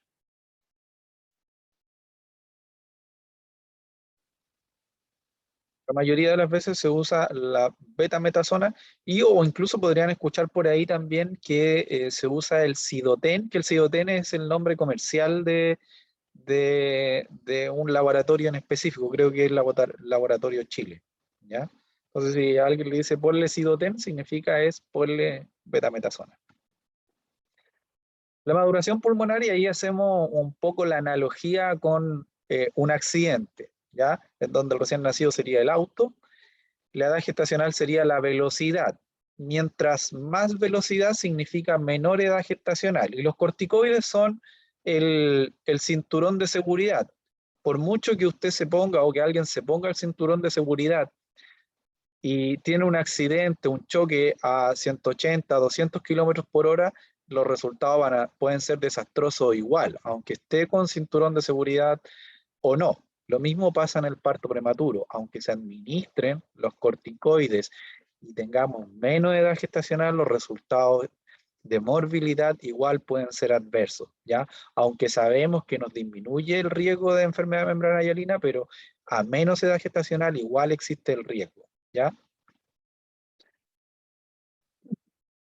Ahora, en aquellas pacientes que tienen este síntoma de parto prematuro, se tiene que tratar de frenar, ¿cierto? Este parto prematuro, y para eso se inicia la tocólisis. La tocólisis está indicada en las pacientes que tienen entre 24 y 34 más 6 semanas de gestación, y ahí aparecen las contraindicaciones absolutas y relativas de quienes no se puede administrar tocolisis, ¿cierto? Porque si hay una paciente que tiene una coriomionitis, el feto está en un ambiente hostil, así que no sacamos nada con seguir aumentando el periodo de latencia entre que nazca el bebé, porque sabemos que está en un clima hostil, ¿cierto? Y es mejor que esté en un ambiente extrauterino que intrauterino, ¿ya? Por lo tanto, lo mismo ocurre con las otras contraindicaciones. Si la placenta se está desprendida, ¿cierto? Probablemente se está alterando la unidad fetoplacentaria, por lo tanto, no tiene sentido seguir prolongando el embarazo, ¿ya? Así que ahí ustedes revisan un poco cuáles son estas contraindicaciones. ¿Cuáles son los tocolíticos que se administran? En la primera línea, y el medicamento que más se utiliza en el medio local como tocolítico, es el nifedipino. El nifedipino, me imagino que ustedes a lo mejor lo vieron en sus clases de farmacología. ¿Para qué se usa el nifedipino?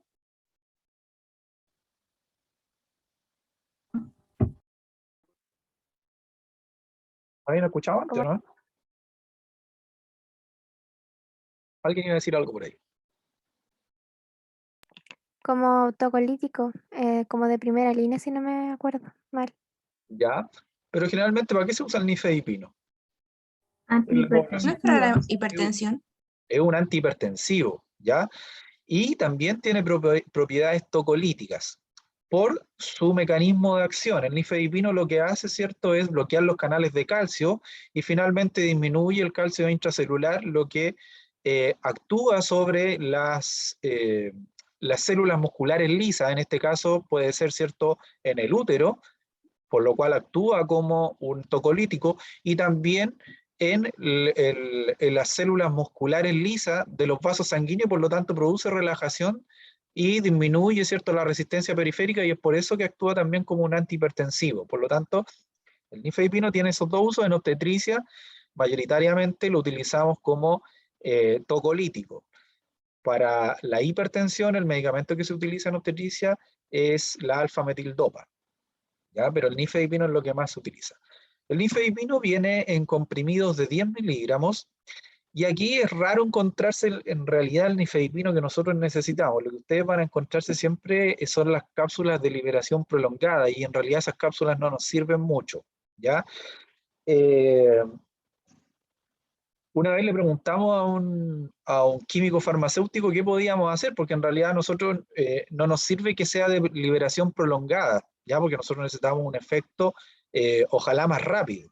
Entonces ahí lo que nos dijo el químico farmacéutico fue que moliéramos el comprimido, y eso en el fondo le va a quitar el recubierto que tiene el comprimido, y por lo tanto se va a liberar de manera más rápida el medicamento, ¿ya?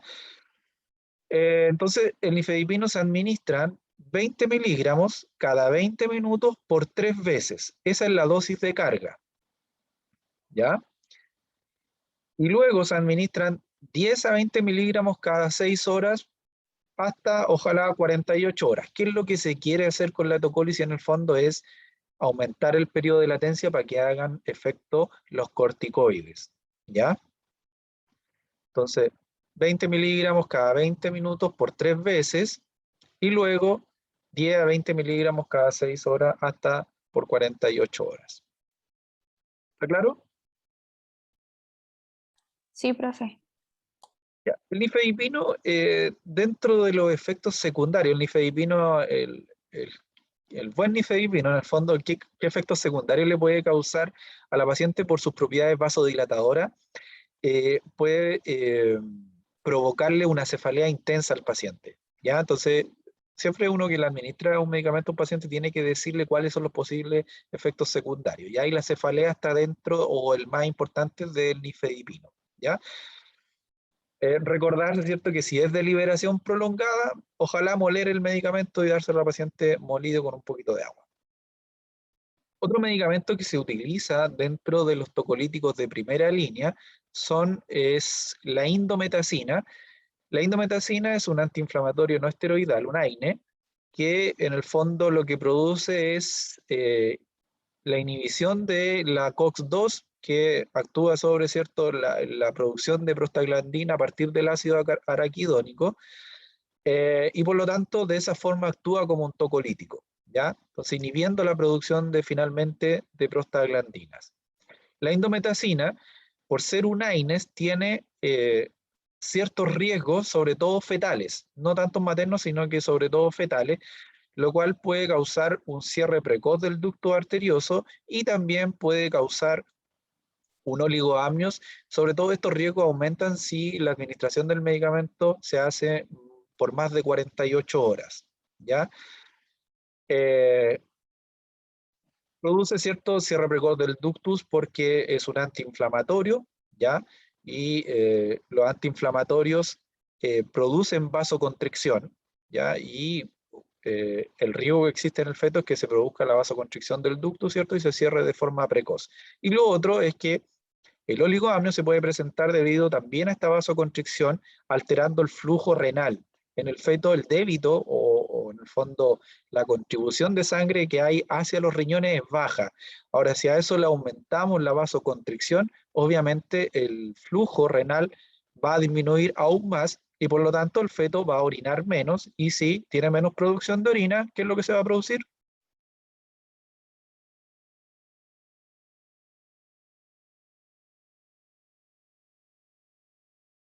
¿Qué pasa si el feto tiene menos producción de orina?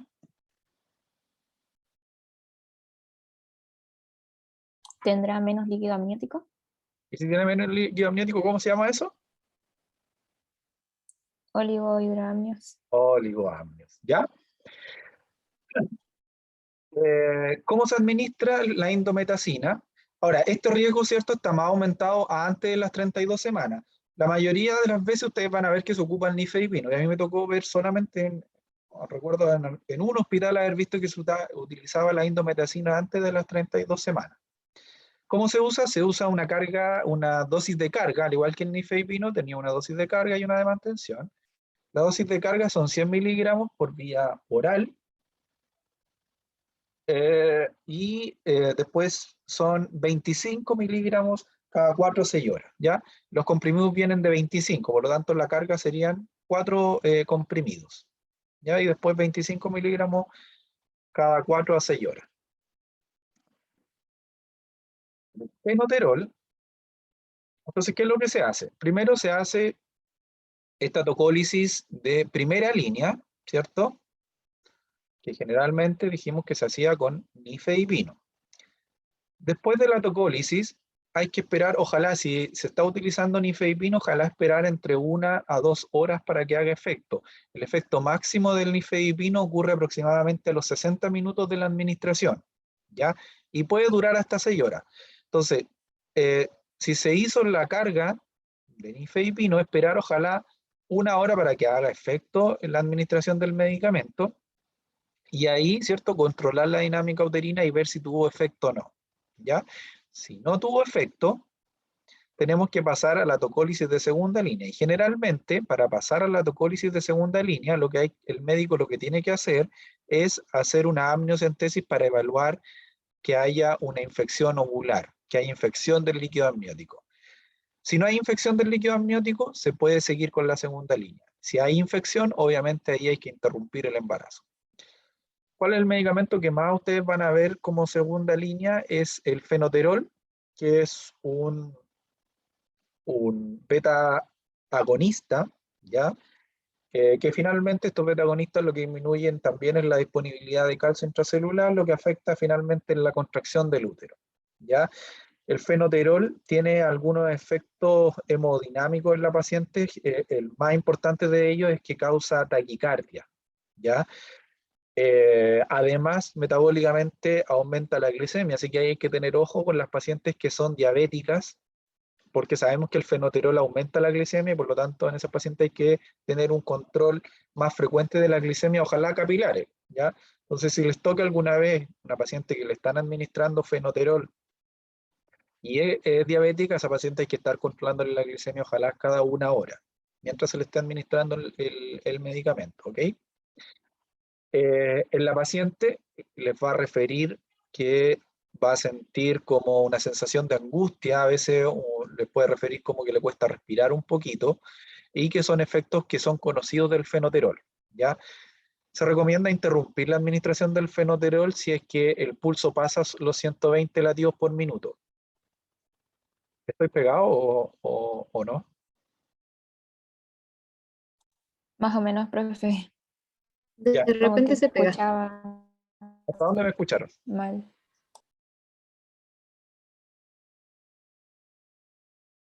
¿Hasta dónde me escucharon? Profe, sí se escuchó, solamente que el video Ah, ya. no se Ah, queda ya. pegado. Ya. Entonces el Profe, fenoterol, diga. no, le iba a preguntar que se recomienda interrumpir a los cuantos. Si la frecuencia Es que cardíaca le pasa a los escuché, se 120, recomienda interrumpir, y ahí me perdí. si la frecuencia cardíaca pasa a los 120 latidos por minuto. ¿Ya? Entonces, si ustedes tienen una paciente que se le esté administrando fenoterol, tienen que controlarle la frecuencia cardíaca de forma frecuente, ojalá cada 1 hora, ¿ya? Si la frecuencia cardíaca es mayor a 120, ustedes no interrumpen el medicamento, ustedes tienen que darle aviso al médico y él evaluará la posibilidad de seguir con el medicamento o suspenderlo de frentón, ¿ya? Entonces, fenoterol, uno de los cuidados que tenemos que tener es controlar la frecuencia cardíaca de manera horaria, y si la paciente es diabética, tenemos que controlar la glicemia, ¿cierto?, de manera horaria. No está contraindicado en las diabéticas, ¿ya? Lo que sí hay que tener cuidado con la glicemia porque se pueden elevar. ¿Cómo se prepara el fenoterol? Se preparan 4 ampollas de fenoterol. Cada ampolla tiene 0,5 miligramos, y eso se pasa en una bomba de infusión continua. Y si es que lo queremos pasar a... Recuerden que la dosis, no sé si esto lo vieron en la clase del doctor, ¿cierto? ¿No? No, profe, no No, decía profe. las dosis. No lo nombró, pero no dijo las dosis. Ya, la dosis, ojalá empezar con la dosis más baja, la dosis 1 o de 1 microgramos por minuto, ¿ya? ¿Cómo hago eso? Preparo el fenoterol en 500 ml de suero glucosado, ¿ya? Y eso lo programo en la bomba. Si lo quiero pasar a 1 microgramo por minuto, lo programo a 15 ml hora. Entonces, 1 microgramo por minuto es igual a decir 15 ml hora, ¿ya? Si quiero pasarlo a 2 microgramos por minuto, el doble, 30 ml hora, ¿cierto? Siempre y cuando ustedes hayan preparado la solución madre con 4 ampollas. Si la prepararon con 2 ampollas, tenemos que pasarlo al doble, ¿ya? A 30 o a 60. ¿Ya? Yo les recomiendo que lo hagan siempre con 4 ampollas, ¿ya? Cada ampolla tiene 0,5 miligramos de fenoterol. Eso les va a quedar por ahí, se los voy a dejar en la guía. Y otro de los tocolíticos que utilizamos es el atosiban, que últimamente se está utilizando, un medicamento que es más caro, ya que está poca disponibilidad del medicamento, que es un antagonista de la oxitocina. En el fondo compite por los receptores de oxitocina. Lo voy a dejar también ahí en la ficha. Entonces, como les dije, para pasar entre la primera y segunda línea, primero había que idealmente hacer una amniocentesis. Ya ahí lo que están haciendo es una cordocentesis, pero en el fondo era para que vieran cómo se hace el procedimiento. Ya bajo visión ultrasonográfica, ya bajo visión ecográfica, el médico va a hacer una punción y va a tomar una muestra de líquido amniótico, la cual se va a ir al laboratorio. ¿Qué es lo que se mide ahí? Se hace una tinción de Gram para ver si hay gérmenes o no. Si hay gérmenes, quiere decir que hay invasión microbiana a la cavidad amniótica. Si hay invasión de microorganismos a la cavidad amniótica, va a disminuir la glucosa disponible en el líquido amniótico. Por lo tanto, con glucosas menores a 12 o 14 miligramos por decilitro, significa también infección del líquido amniótico. Si hay recuento de glóbulos blancos mayor a 50 por centímetro cúbico, también significa infección. Una LDH mayor a 400 también. Y una interleuquina 6 mayor a 9 también. Generalmente lo que más se observa son la tinción de Gram, la glucosa y los glóbulos blancos. Son como los indicadores que más se utilizan, ¿ya? Ahí obviamente nuestro rol es primero tener los insumos necesarios para poder hacer el procedimiento. Voy a buscarle, yo tenía un video por ahí, les voy a buscar un video, se los voy a dejar en el Educandus, y cooperar en el procedimiento con el médico. Otra de las, y se me está pasando la hora, otra de las intervenciones es la neuroprotección, que en el fondo está orientada a prevenir la parálisis cerebral en los recién nacidos prematuros. ¿En quiénes se administra esta neuroprotección? En pacientes con síntomas de parto o que tienen parto prematuro inminente dentro de las siguientes 24 horas, ¿ya? O sea, en pacientes que están en trabajo de parto prematuro y que tienen menos de 32 semanas, ¿ya? ¿Cómo se hace esta neuroprotección? Con sulfato de magnesio, una carga de 4 a 5 gramos a pasar en 30 minutos, y luego con una mantención de 1 gramo hora por 24 horas o hasta el parto, ¿ya? Ahí hay que tener ¿Cuáles son los cuidados nuestros? Además de preparar y administrar el medicamento, en la guía les dejo cómo se prepara el medicamento y cómo se pasa. Es súper importante que ahí nosotros estemos midiendo los signos de hipermagnesemia. ¿Cómo se mide eso? Hay que medirle diuresis horaria a la paciente, por lo tanto, cada vez que nosotros tengamos una paciente con sulfato de magnesio, hay que instalarle una sonda Foley, ¿ya? Y medir la diuresis de manera horaria, porque la hipermagnesemia produce una oliguria. Tenemos que medir la frecuencia respiratoria, ¿ya? Si es bajo las 12 respiraciones por minuto, se tiene que interrumpir la administración del medicamento, y además evaluar la presencia de los reflejos osteotendíneos, ¿ya? Los cuales no debiesen abolirse o no debiesen desaparecer. Si desaparecen, quiere decir que probablemente hay hipermagnesemia. Y con esto termino, el resto se los dejo para que lo puedan leer ustedes solitos en la casa, ¿ya? Con respecto al manejo del parto, hay que elegir la vía del parto. ¿Cuál es la vía más segura para el bebé? Si es una cesárea o un parto vaginal. La atención tiene que ser, ¿cierto? Si estamos hablando de un bebé de alto riesgo, tiene que ser en hospitales de alta complejidad. Ojalá mantener las membranas intactas para disminuir la posibilidad de infección, ¿cierto? Ojalá con una monitorización fetal intraparto continua, con analgesia de conducción y antibióticos profilácticos. El parto tiene que ser siempre coordinado con la unidad de neonatología, ¿ya? Cada vez que va a haber un parto, aunque tenga 36 semanas, tiene que estar coordinado con la neonatología porque este bebé puede requerir asistencia al nacer. Tiene que estar monitorizado continuamente. No hay evidencia del beneficio de la episiotomía rutinaria en la atención del parto prematuro. Y esta es una cuestión que ustedes se pueden encontrar en la clínica. Y pueden escuchar algunas matronas que dicen: yo a todos los partos prematuros le hago episiotomía para que salgan rápido, ¿ya? Y no tengan riesgo de hemorragia intracraniana, etc. No hay evidencia de que ocurra eso, por lo tanto no hay evidencia de que haya que hacerle episiotomía a todas las pacientes que tengan parto prematuro. Además, ¿cierto? Si el parto es prematuro, la guagua es más chica y menos riesgo tiene la paciente de desgarrarse, ¿ya? Por lo tanto, no hay evidencia que respalde eso, que ustedes, yo me imagino que lo más probable es que lo escuchen por ahí. Y en cuanto al apego, tiene que ser según las condiciones de la edad gestacional del bebé y las condiciones neonatales, ¿cierto? Porque si nace una guagua de 26 semanas, probablemente va a ser muy dificultoso hacerle un apego, porque esa guagua de partida lo más probable es que requiera asistencia para poder empezar a respirar. Por lo tanto, probablemente haya que reanimarla. Tiene mucho más riesgo, ¿cierto?, de que se nos pueda enfriar, ¿ya? Y por lo tanto, ¿cierto?, esos bebés va a ser muy difícil poder hacerle apego. Distinto sería si estamos hablando de un parto de 35 semanas, ¿cierto? Si el bebé está bien, la mamá está bien, obviamente ahí podemos hacer un apego, ¿ya? Y obviamente si el bebé salió en malas condiciones, no podemos hacer apego y eso se puede postergar un poquito. Ya, chiquillos, ¿alguna duda?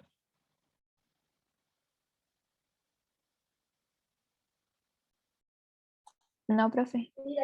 No, profe. Ya.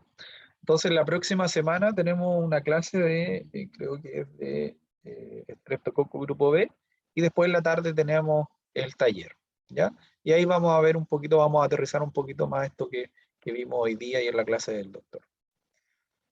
Que estén muy bien. Chao, chao. Chao, profe. Chao, profe. Chao, profe, que esté bien. Gracias.